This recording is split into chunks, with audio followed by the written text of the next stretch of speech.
¿Qué tal? ¿Cómo les va? Muy buenas noches y gracias, como siempre, por acompañarnos en la señal del Heraldo Televisión. Hoy se cumplen 5 años de la desaparición de los 43 estudiantes de la Escuela Normal de Ayotzinapa en Iguala Guerrero. Y por ello, vamos a abrir este espacio para hablar de este caso. Por supuesto, es un caso que hasta ahora los familiares de los normalistas pues continúan con mucha incertidumbre. Hay incertidumbre en las labores de búsqueda y todavía siguen sin obtener una respuesta concreta de parte de la justicia y también por parte de las diferentes autoridades. Esta mañana, el subsecretario de Derechos Humanos de la Secretaría de Gobernación, Alejandro Encinas, dio un informe sobre los avances en este caso. Reiteró que existe un replanteamiento en la investigación y que continúan con la oferta de recompensas para quien otorgue información específica y concreta sobre el paradero de los estudiantes. Estas que le vamos a presentar fueron parte de sus declaraciones. Necesitamos que la sociedad nos ayude a conocer los hechos de verdad y justicia y refrendamos los compromisos para otorgar recompensa de 1.500.000 pesos para aquellas personas que nos den información fidedigna y verificable de los estudiantes desaparecidos y particularmente reiterar la oferta de una recompensa por 10 millones de pesos a quien informe sobre el paradero de Alejandro Tennezcalco Mejía, uno de los principales perpetradores involucrados en estos hechos de desaparición forzada en el Estado. Y por su parte, el fiscal especial para el caso Ayotzinapa, Omar Gómez Trejo, señaló que la próxima semana se va a comenzar a citar a exfuncionarios de los 3 niveles de gobierno ante la unidad especializada de la Fiscalía General de la República. Entre ellos, se cuenta con la presencia, o se quiere contar con la presencia del extitular de la PGR, Jesús Murillo Caram. Mientras tanto, en las inmediaciones de la Cámara de Diputados, las madres de los estudiantes normalistas lamentaron la liberación de presuntos implicados en el caso y también la impunidad que hasta ahora existe en este suceso que marcó definitivamente un rubro importante de nuestro país. Estas que le presentamos también fueron parte de sus declaraciones. Desde entonces hemos andado por todas partes del país buscándolos y exigiendo al gobierno su presentación con vida. Desde aquí les decimos, queridos hijos, los llevamos en el corazón y no descansaremos hasta encontrarlos. 5 años hemos vivido una pesadilla que no termina. 5 años de incertidumbre. 5 años donde cada amanecer despertamos con la esperanza de encontrar a nuestros hijos.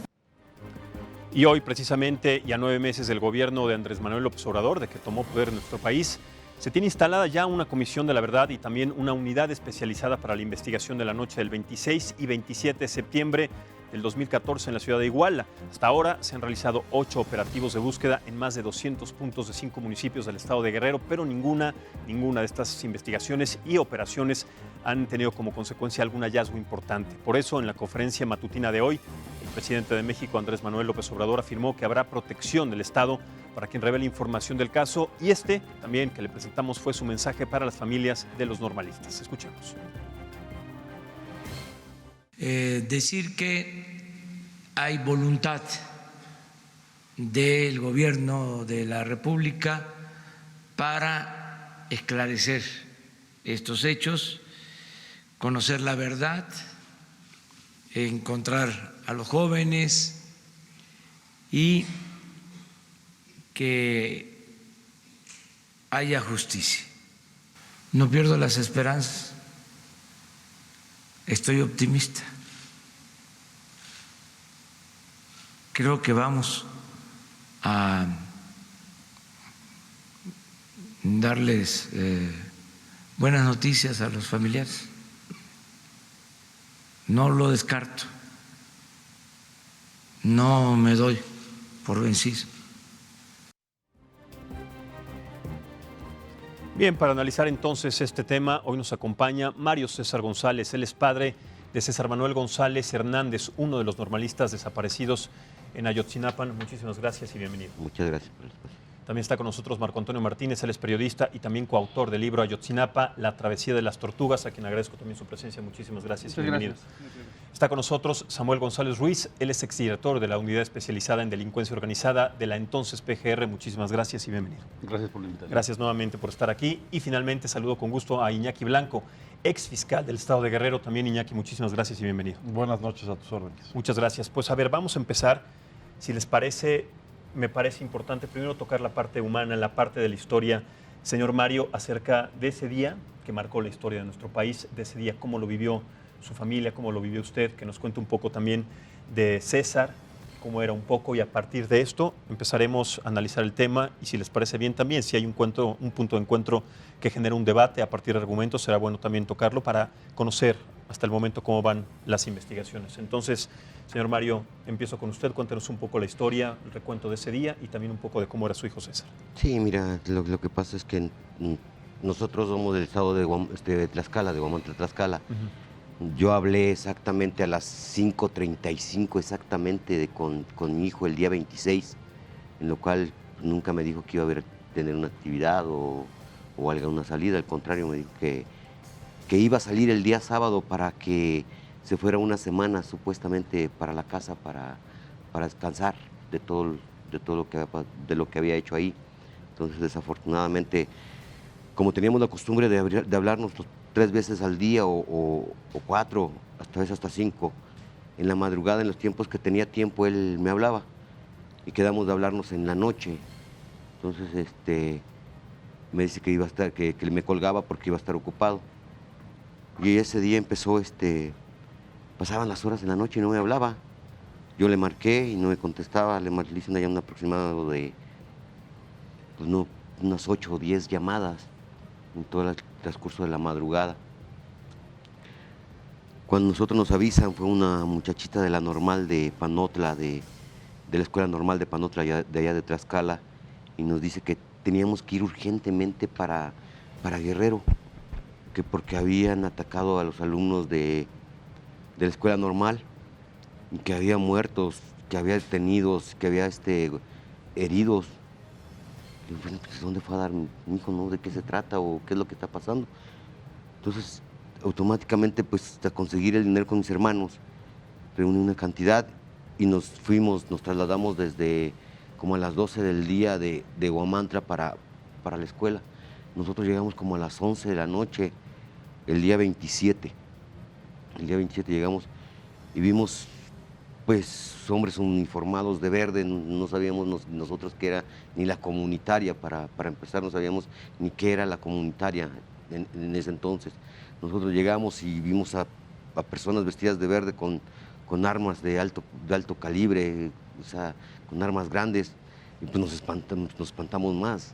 ¿No? Entonces llegamos y veíamos que entraban camiones, salían y todo eso, y pues nosotros nos bajamos del carro de un compadre que nos llevó, compadre Eric. Tanto fue el miedo que vio, tanto se asombró mi compadre, que él decidió regresarse momentáneamente. O sea, nomás nos bajó de su carro y nos dijo, ¿saben qué? Yo me regreso, compadre, esto está horrible. A partir de ahí empezó esta historia de incertidumbre, de no saber con certeza no saber qué es lo que había pasado. Pero lo más sorprendente es que ninguna autoridad se acercaba.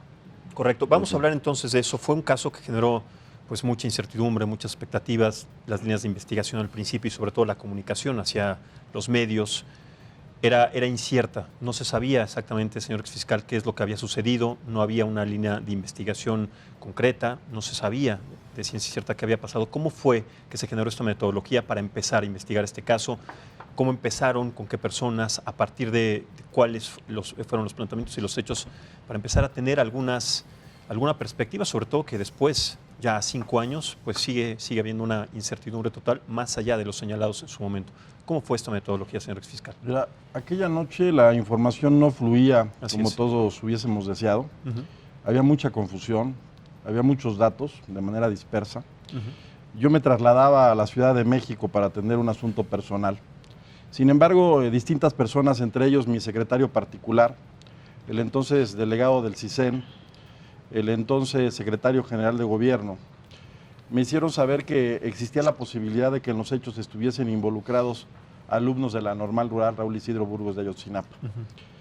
En cuanto yo llegué a mi casa, decidí regresar a Guerrero, a la ciudad de Iguala, y no sin antes instruir a mis entonces subprocuradores a efecto de que se impusieran de los hechos y se desplazaran a Iguala con el personal que estimaran necesario para atender esta contingencia.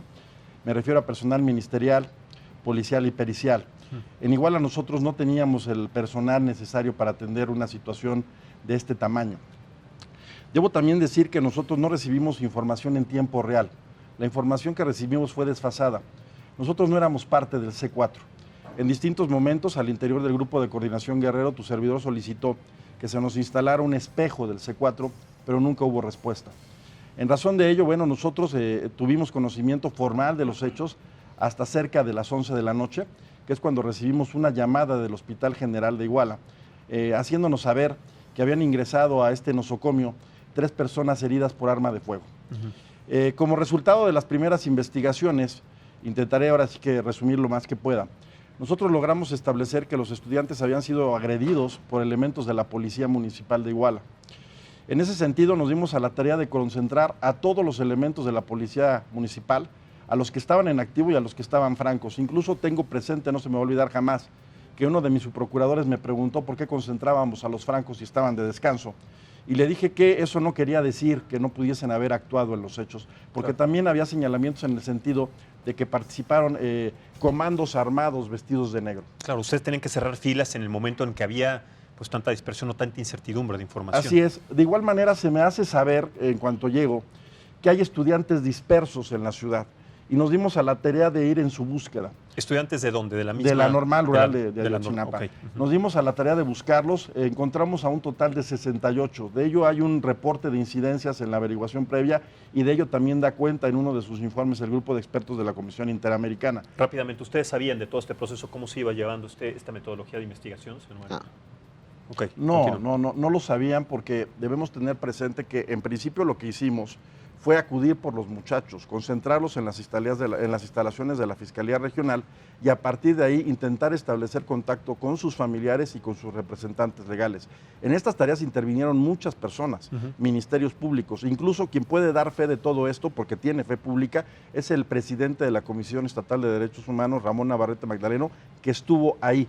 Reitero, nosotros como Ministerio Público intervenimos en el momento mismo en que tuvimos conocimiento de la noticia criminal. No éramos autoridad preventiva, no nos correspondía a nosotros llevar a cabo tareas de prevención del delito, lo que tiene que ver con brindar protección, con el patrullar las calles y en el caso ir a la búsqueda de los estudiantes en el momento mismo en que se tuvo conocimiento o información puntual sobre lo que estaba ahí ocurriendo. Como resultado de nuestras investigaciones, una vez que concentramos a los elementos de la Policía Municipal, procedimos a tomar sus declaraciones. Advertimos que había 22, lo que le llamamos nosotros los abogados o en el medio del Ministerio Público, confesiones calificadas divisibles. ¿Esto qué quiere decir? Que ellos se ubicaron en modo, tiempo y lugar, aceptaron haber participado en los hechos. Además, aseguramos... Aceptaron en declaraciones en ese momento. Así es. Obviamente no aceptan haber agredido como tal a los muchachos, pero sí aceptan haber acudido a distintos lugares, haber hecho uso de sus armas de fuego en el ánimo de inhibirlos, porque dicen ellos que los muchachos mostraban una actitud hostil o violenta, lo cual a mí me pareció desde ese momento absurdo. Pero se les detuvo entonces en ese momento a partir de estas declaraciones, ¿o qué fue lo que sucedió? Aseguramos a casi 200 elementos de la Policía Municipal, les quitamos sus armas, también procesamos un buen número de patrullas y como resultado de nuestras investigaciones, en un primer momento, reitero, establecimos que habían participado 22 elementos de la Policía Municipal. En todos los casos, ellos se ubicaron en modo, tiempo y lugar. Además, hicimos la denominada prueba de rodizonato. ¿Esto qué quiere decir? Que ellos accionaron sus armas de fuego. Claro. De igual manera... Es esta prueba, para que la gente lo entienda, de la pólvora en las manos, ¿no? Así es. Practicamos una prueba que se denomina LUGE a las armas de cargo y establecimos otro resultado en sentido positivo. Y de igual manera se estableció correspondencia entre distintos elementos balísticos recolectados en los diversos lugares en que ocurrieron los hechos y las armas de cargo de algunos de estos policías. Pero creo yo lo más importante es que a estos policías se les asegura en flagrancia y además son identificados todos y cada uno de ellos por algunos de los normalistas como sus agresores. Este dato creo yo es fundamental. Ya después nosotros ampliamos el ejercicio de la acción penal contra otros elementos de la Policía Municipal, entre otros este que hoy buscan de apellido Tenescalco. ¿Por qué? Al que se le está buscando ahí una recompensa de 10 millones de pesos. Pudimos establecer que este sujeto tuvo un grado de participación importante en los hechos, en tanto dar instrucciones por cuanto a lo que estaba ocurriendo aquella noche. Pero a ver, cronológicamente, rápidamente antes de pasar con usted, señor González Ruiz, ¿hasta qué momento se determinó la responsabilidad, la culpabilidad de este sujeto que estaba implicado? ¿Hasta qué momento? ¿En ese instante ya era? No fue en ese momento. Hay que ir, sí, como tú señalas, momento a momento. Esto es en razón de las primeras declaraciones. Hay quien nos dice que él está implicado, que le reportaron, que él daba instrucciones, y eso es lo que propicia que días después nosotros ampliemos el ejercicio de la acción penal, no solo contra él, sino también contra José Luis Abarca Velázquez, el entonces presidente municipal, y en contra de su secretario de Seguridad, Felipe Flores Velázquez. Pero lo hicimos en el momento mismo en que tuvimos señalamientos certeros en contra de estas personas. Nosotros como Ministerio Público no podemos partir de veras presunciones o sospechas. Necesitamos recabar elementos o datos de prueba, y fue cuando los tuvimos que ejercimos la acción penal en contra de este sujeto. Correcto. Como exdirector de la Unidad Especializada contra la Delincuencia Organizada, señor González Ruiz, ¿considera que esta metodología fue la más acertada, la que se tuvo que hacer al no contar con todos estos elementos y sobre todo con tanta incertidumbre? Bueno, primero, uno siempre tiene que entender la circunstancia, ¿verdad? ¿A qué se está enfrentando la autoridad? En este caso concreto, había 5 o 6 lugares del hecho delictivo regados en una amplia zona de Iguala e incluso en la carretera donde dispararon contra el grupo de los avispones. Estamos hablando de 6. Evidentemente una fiscalía pequeña como lo es la del estado de Guerrero, ¿verdad? Y sin los elementos necesarios o suficientes como lo marca el Es que fiscal, había ¿no? un médico o 2, ¿verdad? Solamente en la fiscalía Teníamos y un muy poco solo personal. perito, ¿verdad? Entonces imagínate lo que significa resguardar 6 escenas del claro. crimen, 6 lugares del hecho, ¿verdad? En toda la ciudad.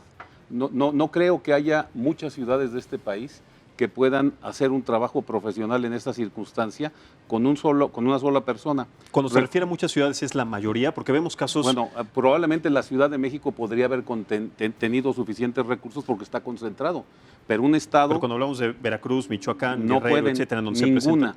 ninguna ciudad del país, salvo las grandes capitales, te podrían tener los elementos suficientes para atacarlo en ese momento. Recordemos que además estaba lloviendo, ¿verdad? Y entonces cuando la gente se pregunta, bueno, ¿por qué no resguardaron los lugares del hecho para que recabaran de alguna cierta manera los indicios que estaban ahí? Hay que considerar las circunstancias. Los norteamericanos, Max, siempre tienen una determinación muy importante, ¿verdad? Cuando está actuando una autoridad, tú tienes que saber de manera importante, primero, qué sucedió, pero qué sabía la autoridad y en qué momento lo supo. No sé si me estoy explicando, ¿verdad? Pues, te lo está explicando el señor fiscal. Sí. Las horas en las que él se enteró, fíjense bien, la hora en la que él se enteró, el inicio en que él se enteró que había problemas en el caso de Iguala, que fueron las 11 horas. 11 de la noche, ¿verdad? Es decir, 3 horas después Y de cuando que estaban hablamos, sucediendo los hechos, claro, de que habían cuando sucedido hablamos los hechos. de 3 horas después, es una ventana, es un tiempo determinante para dejar de conocer aspectos importantes, testimoniales, involucrados, implicados. Pero allá en el lugar había obviamente algunos ministerios públicos que estaban ahí, ¿verdad? Claro, pero de lo que estamos hablando de alguna manera aquí que es importante es 43 estudiantes de los que no se volvió a saber nada. En 3 horas ¿hay capacidad de desaparecer a 43 personas? Bueno, de la nada, como se fumó. cuando está participando la policía municipal del estado, ¿verdad? Que es la primera que los retiene, la policía municipal de Iguala, que es la primera que los retiene, fíjate bien, pues sí, tiene razón el señor Encinas, es una privación ilegal de la libertad en la modalidad de desaparición forzada cometida por entes del estado, pero ¿de qué estado? Del municipio, que es parte de la Federación Mexicana, ¿verdad? Correcto. Es decir, es la acción criminal de un grupo que estaba controlando a la Policía Municipal de Iguala, la primera que hace el tema. Antes de ir ¿no? contigo, Marco Antonio, regreso con usted, señor. Sí, para quiero el hacer una derecho de aclaración, réplica. creo yo, muy Sí, puntual. Claro. En aquel momento no se tenía conocimiento con certeza de cuántos estudiantes habían acudido a la ciudad de Iguala. Ok. Hoy tú dices y señalas, no es tan fácil desaparecer a 43, totalmente de acuerdo. No se sabía si eran 50, te reitero, 100, claro. no, como resultado de las primeras indagatorias, como resultado de que a mí me hacen saber que hay estudiantes dispersos en la ciudad, echamos a andar un operativo. Sí, muy probablemente no en el tiempo y forma que hubiésemos querido, pero como resultado también de ese operativo recobramos a 68 estudiantes que resguardamos en las instalaciones de la Fiscalía hasta en tanto llegaron sus familiares y sus representantes legales. Fueron horas de muchísima confusión. Pero digo no una cosa, fue sino hasta varios días después que se supo a ciencia cierta cuántos habían acudido y que surgió el número 43. Claro, de estos 68 se comprobó o se supo si venían en el mismo autobús o eran de otra caravana. No, ellos venían en distintos autobuses. Así es. En la misma caravana. Claro. Ok, pero no se sabía exactamente a partir de esto cuántos eran los No, que habían además debemos desaparecido. tener presente otro dato. Sí. Solo algunos de ellos, y entiendo que está justificada su renuencia en colaborar con la autoridad, porque también debemos ser autocríticos y saber que muchas de las veces no hay la confianza necesaria en las instituciones de procuración, impartición de justicia y seguridad pública. Solo algunos de ellos quisieron colaborar con nosotros. E incluso, bueno, tiempo después se les da la instrucción de que ya no sigan declarando, pero para nosotros fue fundamental la información que nos proporcionaron los muchachos que sí quisieron colaborar. Te decía hace un rato, además de que rinden sus declaraciones y nos dan a conocer parte de la mecánica de los hechos, ellos también colaboraron con nosotros en el ánimo de identificar a parte de sus agresores. Cuando yo te señalo que pudimos establecer que 22 policías municipales intervienen en los hechos en un primer momento y que hay elementos de prueba que nos permiten fincar una responsabilidad, es importantísimo destacar que los estudiantes los reconocieron como sus agresores. Correcto. Sin dejar este tema de lado, lo volvemos a plantear en un momento con usted, Mario César, a partir de las declaraciones que acaba de escuchar. Desde el lado periodístico, Marco Antonio, tú cuentas una historia en tu libro La travesía de las tortugas, de un caso en particular, de una historia en particular, de las 43 que de alguna manera pues, no conocemos, solamente conocemos partes, aspectos pues, muy concretos de cada uno de estos jóvenes. Me llama la atención que en este libro las personas y los amigos que conocían a estos 43 chicos todavía a la fecha se resignan a pensar que no los van a volver a ver. ¿Cómo sucede eso cuando son 5 años de donde ya no se sabe nada? O sea, ¿me explico? O sea, ¿cómo pueden tener todavía esa sensación de esperanza, si se le puede decir, porque es lo último que muere la esperanza, a partir de tanta incertidumbre y sobre todo de tantos años en los que no se conoce absolutamente nada de su paradero? Bueno, yo creo que para ellos no ha sido esclarecido realmente el paradero. Yo creo que ahorita nos lo puede contar el señor Compartir. Claro, una cosa es el paradero, o sea, qué pasó con esos cadáveres, si se puede decir así, y otra cosa es que vuelvan a aparecer con vida, ¿no? Así es que ese es quizá el drama de los familiares de los desaparecidos. A lo mejor tienen este destino que dices del fallecimiento, pero también hay la esperanza de que estén vivos. Y es esa incertidumbre pues la que marca no solo el dolor de ustedes, sino de los miles de desaparecidos. Yo he hablado con ellos, hay gente que lleva 10 años buscando a su ser querido. Sí, es un tema y es un drama de seguridad en nuestro tremendo. país, ¿no? Sí, claro. Y entonces, si a eso le sumamos la desconfianza que hubo en las investigaciones, Iñaki me decía pues cómo pasó la investigación del ámbito local al federal, pues no de forma muy aseada. Entonces, para ellos no está claro qué ha pasado con sus hijos y en ese sentido, pues no saben si está vivo, si hay estas versiones de que fue en el basurero de Cocula, si están trabajando en algún lado, como se llegó a decir. De los peritos que además trajeron desde el extranjero con una calidad de expertise, si se le puede decir así, para determinar la identidad de los restos, pero bueno, hasta cierto grado, porque bueno, cuando encontraron ciertos restos en este lugar, en esta barranca, estaban en condiciones irreconocibles por las temperaturas a las que habían sido calcinados, ¿no? Eso es lo que se dijo. Yo tengo entendido, de hecho, la mamá de Marco Antonio Gómez Molina, que es el normalista que a mí me tocó investigar, conocer, ella no quiso hablar conmigo. Ella me dijo, yo voy a hablar con la prensa hasta que mi hijo reaparezca. Y a mí siempre me llamó la atención. ¿Por qué razón? Ajá, me llamó mucho la atención y me cerró la puerta, o sea, no fue grosera, pero así fue muy clara, me cerró la puerta de su casa.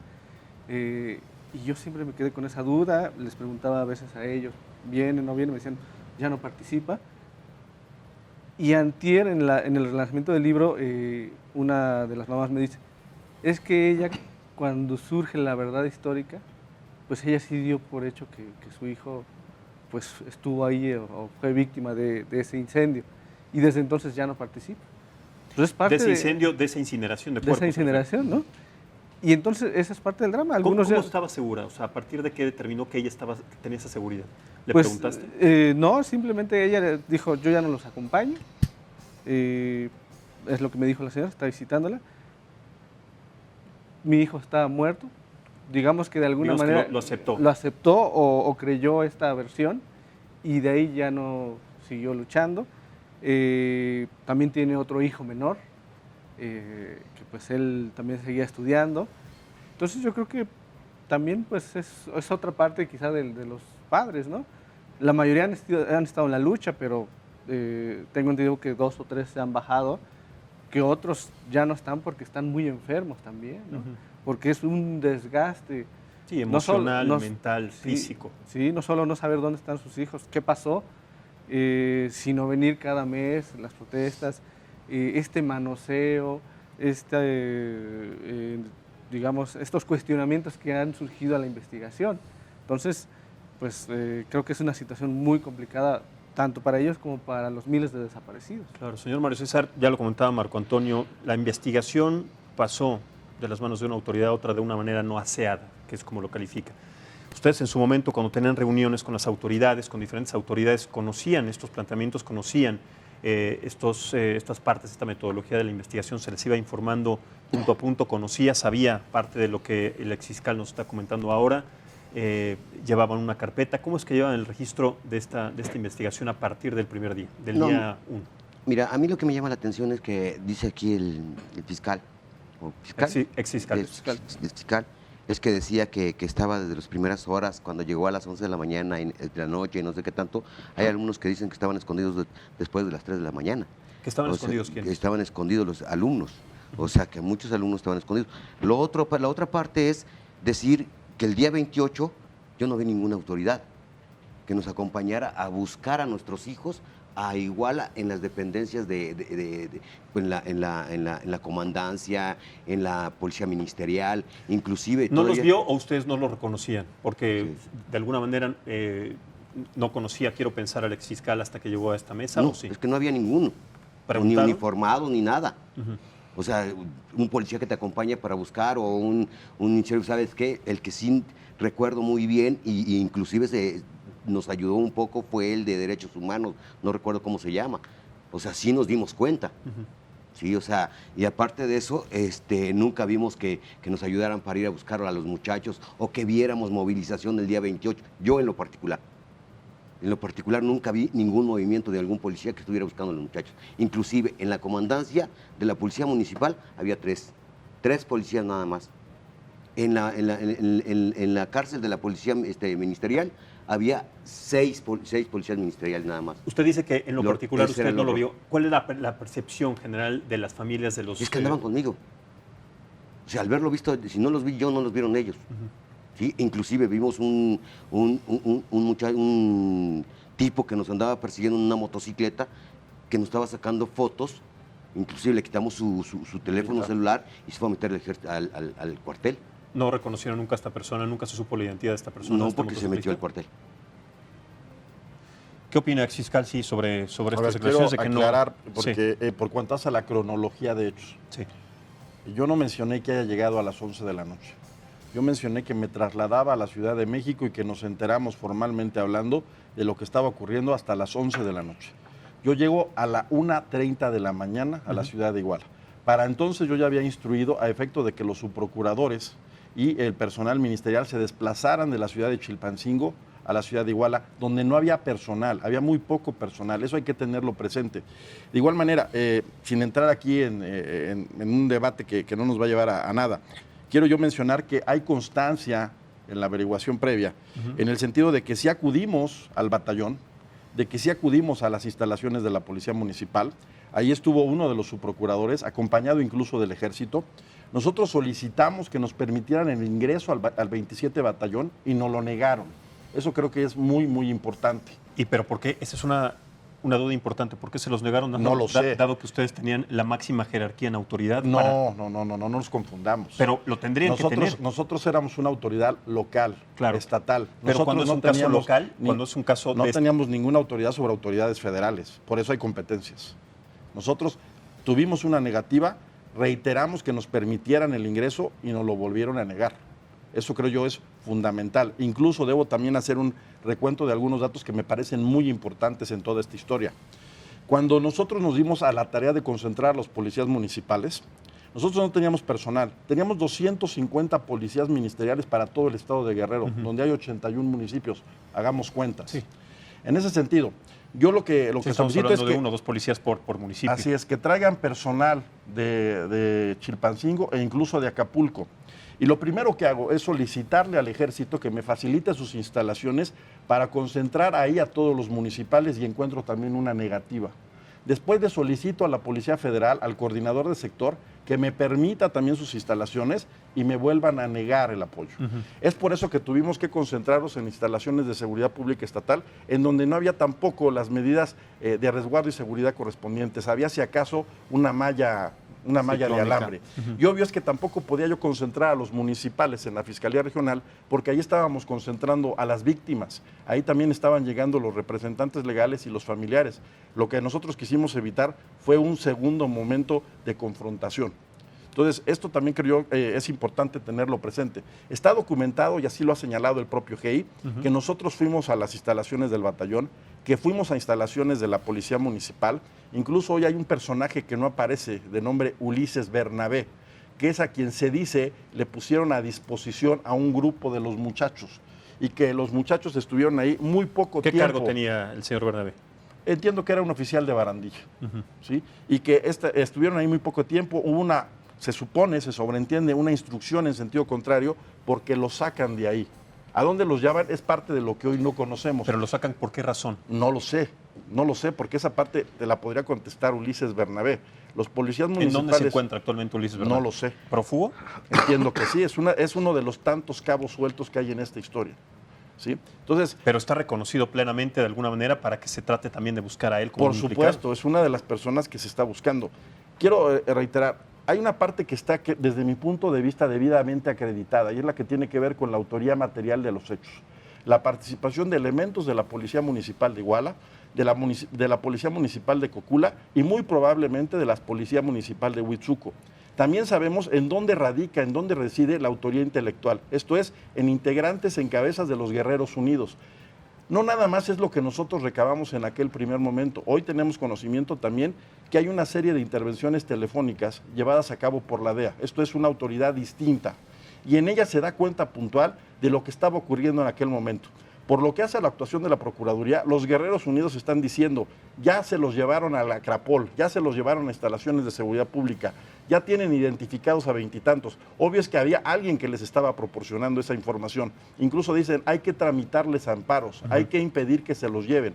Organicen una manifestación, hablen con los comunitarios, hablen con los mineros, hablen con los de transportes. Fueron momentos muy difíciles porque a nosotros nos quisieron quitar a los elementos de la Policía Municipal que ya teníamos identificados. Y es ahí cuando yo instruyo también a efecto de que a estos elementos se les traslade no solo a Chilpancingo, sino hasta la ciudad de Acapulco. ¿Dio la orden directamente en ese momento? Sí. Vamos a hacer una pausa, retomamos, señor González Ruiz, a partir de esta información que nos está facilitando el exfiscal, para que sigamos esta cronología y cómo fueron las líneas de investigación, cuáles fueron los cabos sueltos, qué es lo que de alguna manera y con base en su experiencia tendría que haber sucedido, se tendría que haber hecho, o qué fue, o qué es lo que todavía falta a partir de pues las investigaciones del curso de lo que está sucediendo hoy, a 5 años ya de la desaparición de estos 43 estudiantes de Ayotzinapa. Hacemos entonces esta pausa en análisis político y regresamos en un momento. Muchas gracias por continuar con nosotros en esta mesa de análisis y debate político. Estamos platicando a 5 años de los hechos que sucedieron en la ciudad de Iguala sobre la desaparición de los 43 estudiantes de Ayotzinapa. Estamos siguiendo también las líneas de investigación, lo que ha pasado, sí, a 5 años y qué es lo que todavía tendría que suceder, qué es lo que falta, cuáles son los cabos sueltos, señor González Ruiz, y después de lo que nos dijo el exfiscal, que se tendría que seguir pues para tener de alguna manera datos concretos a partir de estos datos o esta falta de datos. Sí, bueno, una cosa que es importante subrayar y señalar es que esta tragedia nacional, que desafortunadamente no inicia en Ayotzinapa sino antes, ¿verdad?, y que pasa por San Fernando, que ahora sigue en Veracruz, es una gran tragedia del proceso de un debilitamiento del Estado mexicano de manera increíble, ¿verdad? Es una tristeza nacional, compartimos el dolor de las víctimas todos, porque en realidad está marcando un elemento muy importante de este México del 2019, que es que desafortunadamente los procesos de desaparición forzada, de homicidios de personas en Jalisco y en otras partes del país se está dando de manera cotidiana, ¿verdad? Y estamos hablando de miles de cuerpos encontrados en fosas clandestinas que no pertenecen directamente a este caso, sino a muchísimos otros de Es que desapariciones el forzadas. caso de Ayotzinapa es un tema central, es importantísimo, pero la tragedia nacional tiene unas dimensiones pues gigantescas, ¿verdad? Y tiene que ver con lo que estamos señalando aquí, cuando don César González con precisión señala y dice dónde estaban las autoridades, pues lo está oyendo. La policía municipal estaba toda detenida, ¿verdad? Detenida porque son ellos los que habían participado en el ataque a los jóvenes de Ayotzinapa. Entonces, ¿dónde tenían que estar? Pues detenidos. Ahí tenían que estar detenidos. Ya lo dijo el fiscal, el exfiscal, dónde estaban los agentes. Pero usted se refería a las autoridades, en este caso a los policías municipales o a las autoridades de Pantalón Largo, es decir, a los presidentes municipales, a los fiscales. ¿A quién se refería usted, señor? No, a toda clase de autoridad. Ajá. O sea, a toda clase de autoridad competente que en esos momentos tendría que apoyarnos. Pero en este caso estaban detenidos para ser interrogados, como lo marca el No, fiscal. pero supuestamente ya había llegado este policía de otros municipios, Okay. O sea, para apoyar. Inclusive en una ocasión yo recuerdo que tuvimos una entrevista con el gobernador y se le pidió ayuda de policías. Llevaba como 5 o 6 días antes 5 o 6 días llevaba cuando nos juntamos para ir a pedir esta ayuda con el gobernador y no se dio. O sea, nosotros realmente lo que vimos los padres es que hubo una incompetencia de policíaca que no buscó a los alumnos. Así Sí, no. a ver, aquí hay que delimitar y establecer bien a bien las competencias. El Ministerio Público, reitero, actúa en el momento mismo en que tiene conocimiento de un delito, de una noticia criminal. No realiza tareas de prevención del delito. Es justo el reclamo del señor y habrá que preguntarle a quienes tienen a su cargo las tareas preventivas que hicieron aquella noche. Y me refiero a la Policía Federal y a la Policía del Estado de Guerrero. Ellos tienen que dar cuenta de qué hicieron, si tenían o no tenían el personal que se requería para atender este asunto, pero reside en ellos. Repito, nosotros hicimos lo que teníamos que hacer en el momento mismo en que tuvimos conocimiento del hecho. Claro, pero claramente no lo tenían, no tenían la capacidad. De todas nuestras carencias. Con independencia de ello, nos dimos a la tarea de identificar a probables responsables y los consignamos. Y también, en un primer momento, buscamos y resguardamos a parte de los muchachos. Esto creo que debe de tomarse muy en cuenta, porque las más de las veces cuando se habla de un asunto como estos, siempre se responsabiliza a las procuradurías, pero no se toma en cuenta al resto de las instituciones que tienen que ver en tareas de seguridad pública. El reclamo del señor está más que justificado. ¿Dónde estaban? Yo creo que ahí es parte de lo que tiene hoy por hoy que establecer e investigar la Fiscalía General de la República y la Comisión para la Verdad y el Acceso a la Justicia en el caso Ayotzinapa. Correcto, señor Mario César González. Sí, pues no tanto las instituciones, yo creo que para eso, y no de prevención, tiene razón, debe haber el tipo de prevención, pero también se les pidió la ayuda, o sea, se estaba pidiendo la ayuda que no se encontraban a 49 alumnos, y no, o sea, de verdad te los digo, yo no vi autoridades de Guerrero que se acercaran a nosotros a decirnos, ¿sabes qué? Vamos por este lado, vamos por el otro lado, nunca hubo una autoridad. Y nosotros lo pedíamos a gritos, porque eran horas fundamentales para encontrar a los muchachos. Claro. Marco Antonio, desde tu lado periodístico y el momento que te empiezas a involucrar con esta historia, que estás de cerca con los familiares, que también tienes y empiezas a tratar de conocer las líneas de investigación de las autoridades, ¿cómo fue ese proceso? En el momento que tú te involucraste, ¿recibiste amenazas? ¿Tenías información que no coincidía con la que te daban pues, de otros lugares? Me refiero a la información que te daban las autoridades o que recibías de las autoridades, de los familiares, de las personas involucradas. ¿Cómo fue este proceso de investigación desde el día 1 en el que participaste? Sí, claro. En el caso tomando en cuenta pues, los testimoniales que se están exponiendo aquí. Sí, en el caso de los familiares, pues siempre hubo esta desconfianza, estas quejas de que las autoridades no los atendían. En una presentación del libro, Vidulfo Rosales, el abogado, que, por ejemplo, no se preservó adecuadamente la escena del crimen. Ahorita nos cuenta que estaba lloviendo. Sí, por la falta de personal y de capacitación que tenía en ese momento el personal, ¿no? Que después no hubo mucho trabajo coordinado con agentes de inteligencia que hubo un poco alarde de las autoridades federales. Decía que Enrique Galindo, el excomisionado de la Policía Federal, les dijo, sí, yo sé dónde están, vamos a ir por ellos y se los vamos a dar. Obviamente sabemos que esto no es cierto. Entonces, pero a ver, ¿quién tiene la capacidad y la facultad para hacer una declaración así sin tener, de alguna manera, los elementos necesarios para demostrarlo y sobre todo para llevarlo a cabo, ¿no? Esta promesa. Sí, de hecho, eso era lo que indignó a Vidulfo. ¿Cómo podía una autoridad decir eso, no? Dice, él nos dijo eso. ¿Usted sabía de estas declaraciones, de estas promesas en el fiscal? No, no olvidemos, repito, estamos hablando de distintas competencias. Son autoridades federales. Claro, pero no simplemente es para seguir la línea de investigación de quién sabía. Yo he escuchado alguna cosa. un sinfín de declaraciones, claro, algunas de ellas que rayan en lo irresponsable, algunas de ellas que están tratando el asunto con ligereza, de manera veleidosa, minimizando los hechos.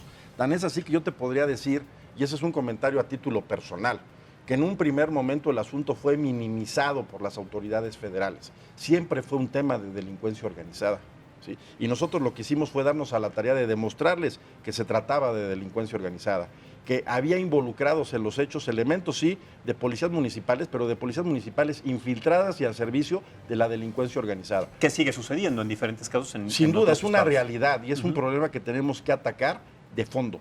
Pero también me permitiría decirte, por cuanto hace al procesamiento de los distintos lugares de los hechos, esto puede resultar cuestionable, pero también el procesamiento de los lugares de los hechos fue lo que nos permitió, y lo mencioné hace un rato, establecer esa correspondencia entre las armas del cargo de los municipales, ¿sí?, y los elementos balísticos recolectados en distintos lugares de los hechos. A esto habrá que sumar lo que mencionaba hace un rato el doctor Samuel González por cuanto a las condiciones que imperaban aquella noche.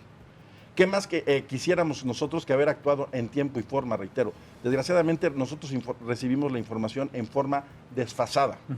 Ahora, por cuanto hace al tema de la desaparición de los muchachos, nosotros no tuvimos información puntual por cuanto al número preciso de muchachos que habían acudido igual. No es sino hasta el día 27 que se nos entrega por la tarde un listado de poco más de 60 estudiantes. Advertimos de bote pronto que había algunos nombres repetidos y después en el transcurso de los días fueron apareciendo algunos de los mismos y es ahí donde surge el número 43. La denuncia formal por cuanto hace a la desaparición se presenta hasta el día 28. El día 30, y podemos hacer un análisis de fuentes abiertas de internet, todavía Vidulfo Rosales señala que no saben a ciencia cierta cuántos muchachos fueron y cuántos muchachos están desaparecidos. Con independencia de ello, yo doy la instrucción de que se inicie un acta circunstanciada y que se actúe conforme a los protocolos en materia de desaparición de personas. Correcto. Desde la perspectiva de los medios de comunicación, Marco Antonio, también nosotros tenemos que ejercer con mucha responsabilidad la información que nos llega, porque llega información, como dice el exfiscal, de diferentes voces. Información que no siempre es fidedigna, información que está desviada, derivada, con intereses particulares, y por nuestra cuenta corre saber exactamente de dónde viene esa información y cómo la podemos manejar. Es sumamente importante porque es la información que le llega de alguna manera a la gente que quiere saber solamente la verdad. En este caso, ¿cómo se puede delimitar? Y lo digo también desde nuestra perspectiva, desde medios de comunicación, ¿cómo se puede delimitar una información cuando son 33, 53, 150 versiones de un solo hecho y que no se señala directamente a un responsable? Sí, yo creo que la noticia incluso al principio pasó un poco desapercibida para los medios nacionales y pues lamentablemente por este tema de las desapariciones. Y después cuando... ¿Pero qué te refieres con que pasó desapercibida? En el momento que pasó... Al siguiente día pocos medios la traían y la traían poco destacada. Fue creciendo, incluso cuando se politizó. Yo recuerdo que la traían prácticamente todos los medios, pero sí, poco destacada porque no tenían esta información que se necesitaba para dar pues certeza y verdad. ¿Cómo fue su relación con los medios de comunicación para dar a conocer esta...? Hubo una conferencia de prensa al día siguiente. Yo creo que a lo que te estás refiriendo es la parte aquella que tiene que ver con minimizar el hecho. Repito, hubo quien pensó, ha habido incluso declaraciones de algunos actores, de algunos exservidores públicos federales en ese sentido, diciendo que pensaban que los muchachos se habían escondido y que iban a aparecer como en otras ocasiones. Es ahí donde yo creo que radica lo irresponsable y el hecho de que se haya minimizado lo que estaba ocurriendo. repito, era un asunto, y siempre lo fue, de delincuencia organizada. Y no fue sino hasta que nosotros encontramos o detuvimos a 4 elementos a 4 integrantes de los Guerreros Unidos y las primeras fosas, en donde por fortuna no encontramos a los normalistas, que realizamos un desglose a la Procuraduría General de la República, y fue entonces que ellos decidieron hacer valer la facultad de atracción. El gobierno federal, obvio es que contaba con los elementos necesarios para atender un asunto de este tamaño. Yo a la fecha sigo sin explicarme por qué la renuencia, por qué la falta de apoyos hacia el gobierno estatal. Hay quien dice que el asunto se politizó. A mí no me gusta entrar en ese terreno porque es entrar en el terreno de la sospecha, del consenso. ¿Cuál sería el interés político es entrar en este en el caso? terreno de la especulación. No lo sé. Hay quien dice que el asunto se quiso capitalizar política y electoralmente hablando, pero no es algo que a mí corresponda. También me parece que es parte de las tareas de la Comisión para la Verdad y el Acceso a la Justicia. Marco Antonio. Sí, recordemos incluso que a los pocos días al presidente Enrique Peña Nieto le preguntaron sobre este tema y él dijo que era de ámbito estatal. Entonces, de alguna manera, ahí también se perdió pues tiempo, porque haciendo eso a un lado, pues se perdieron días, y sabemos que en el caso de los desaparecidos los días son valiosísimos, ¿no? Después, un tema que creo que sí es importante, ¿no? En este asunto. Tienes que hacer una matriz de tiempos, ¿verdad? Y empezar a determinar qué sabía quién, cuándo lo supo y cómo se desarrollaron los hechos, ¿verdad? Y por eso es tan importante. Yo invito a todos ustedes a leer lo que se publicó en Eje Central en ese momento, pero falta mucha información que está en Chicago, ¿verdad? Porque cuando uno va viendo cómo se van desarrollando los hechos, y ahí faltan tiempos, porque no están los tiempos precisos, ¿verdad? Uno va entendiendo, especialmente después de oír al ex procurador Iñaki Blanco, ¿verdad? Al exfiscal. Al exfiscal Iñaki Blanco, ¿verdad? Uno va entendiendo cómo se van desarrollando los tiempos, ¿verdad? Hay un momento en estas grabaciones que desconozco en qué parte de la noche, cuando dice esas grabaciones que algunos ya están con San Pedro, ¿verdad? Y otros 63 paquetes, ¿verdad? Están en manos de otras personas. Pero ¿por qué se manoseó entonces tanto? ¿Por qué se desestabilizó tanto esta información? Porque esta información duró guardada en manos de la DEA más de 3 años. Las autoridades mexicanas, ¿cuándo las conocieron, abogado Blanco? Hace poco más de un año y medio. Así es. ¿Y por qué esta información la tendría que tener la DEA? ¿Cómo? Es que la DEA, a ver, la delincuencia organizada transnacional, así se llama, tiene contactos en todas las áreas donde está generándose, ¿verdad? Dándose, ¿verdad? La DEA de los Estados Unidos le pidió a un juez norteamericano que hiciera grabaciones, autorizara grabaciones respecto de integrantes de un grupo de Guerrero que estaba funcionando en Chicago. Y ellos hicieron miles de horas de grabaciones, cientos de horas de grabaciones por caso. Entre las grabaciones que estaban haciendo en Chicago había comunicación directamente con la gente de Iguala y particularmente de los Guerreros Unidos. Por eso los norteamericanos sí supieron en línea. En el mismo momento estaban captando las grabaciones cuando dicen vayan a recoger a los muchachos, jálenlos para acá, se está aproximando el fiscal Blanco, Iñaki Blanco, Iñaki dice, está haciendo estas y estos trabajos y organizan obviamente todo el tema de las protestas. Ahí está registrado, y está registrado ciertamente por una autoridad extranjera, pero en la comunicación que se da entre la gente de Iguala, de los Guerreros Unidos, y la gente que está en Chicago, 8 personas están siendo procesadas y muchos de estos ya se declararon culpables, ¿verdad? Y algunos de ellos se volvieron testigos colaboradores, ¿verdad? Es decir, la verdad de lo que sucedió en Iguala en esa noche también está plasmada en Chicago y se sabe en Chicago. Sí, esas son las famosas escuchas de un BlackBerry. Son varias más, nada más de los Blackberries. Entonces, déjeme aclararle. Serán seis tipos que de los cuales ya 4 ya salieron. Y uno la semana pasada, hace 3 días. No salieron, permítame, se declararon culpables. Hace 3 días el famoso, el mero que habló del BlackBerry, fue el que se declaró culpable por delincuencia organizada, pero no lo acusaron nada de los hechos de Ayotzinapa, sino se declaró nada más culpable hace 2 o 3 días se declaró culpable por delincuencia organizada.